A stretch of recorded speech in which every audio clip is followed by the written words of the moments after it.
waxaa saakay deegaanadii shalay dagaalada ku salaysan aanooyinka qabiil ayaa ka dhaceen ee hoos tagta degmada Maxaas ee gobolka Hiiraan oo dad badan ay ku dhinteen iyadoona ay soo baxayaan baaqyo nabadeed oo loo jeedinayo dhinacyada ku dagaalamaya qayb ka mid ah gobolka Hiiraan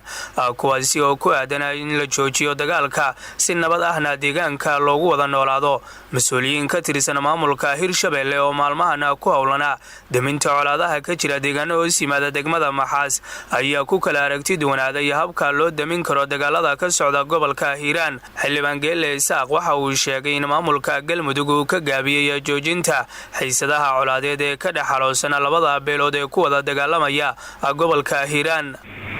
arrintiina waxaan sugaynaa maamulka dowlad goboleedka Galmudug ayaguna waxay aad u gaabiyeen inay arrintaas wax ka qabtaan waxaa la xiriiray gudoomiye gobolkaas oo Galmudug waxaa la xiriiray madaxdii dowlad goboleedkaas Galmudug waxaa guud ahaanba noo suurtageli waaya inay nimankaas u yimaadeen si aan u dhexdhexaadin maadaama dadka ay kasoo kala jeedaan labada deegaan waxa way dad badan oo dowladana inay soo fadhiyo dareemaysaa waxa yarba wax walba dad kasta wax ka dhici karo haddana waxa dhacay baan sheegay in hadda Maxaas ku soo naadiile wallahi dhulka lagu dagaalamay gole dad oo xoololey oo soo fadhiyo sharci kala celinayna laga sii dagaal ku dhici karaa hadda galabta ayaa wax dhacay leena maqribkii haddana way joogsan xildhibaan Nuur Xaashi oo ka mid ah xildhibaanada Hirshabelle ayaa sheegay in la wado dadaalo lagu doonayo in lagu kala dhex galo beelaha ku dagaalamaya deegaano hoostaga degmada Maxaas isla markaana maamulka Galmudug uu ka codsaday inay si degdeg ah u soo kala dhex galaan dadka dagaalamaya laakiin waxaan isleeyahay fikirka Galmudug la'aanta wax ma soo qoonayaan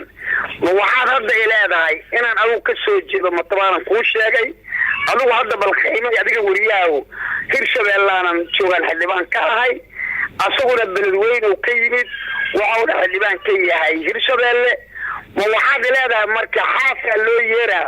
oo waana kala hadla arrinta mataqaana matabaan saas ma ilaahay maxaadan isu weydiinina labadiina idinka SST oo ay shaqadiinii baarlamaan iyo dadkii deegaankii dagaalamay idinkay xal idin ka rabaan maxaa isu weydiin weyseen su'aasha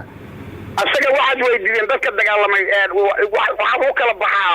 juqraafigana waa loo kala baxaa dokumenti yaalina kartanista waa jiraan maadaa siyade siyade warqada dhalasho ay kala wataan lagu tarakooba ninkaas weydiiyay aan waxaan ku leeyahay warka ku hadla wax xildhibaan ma baanan ku leeyahay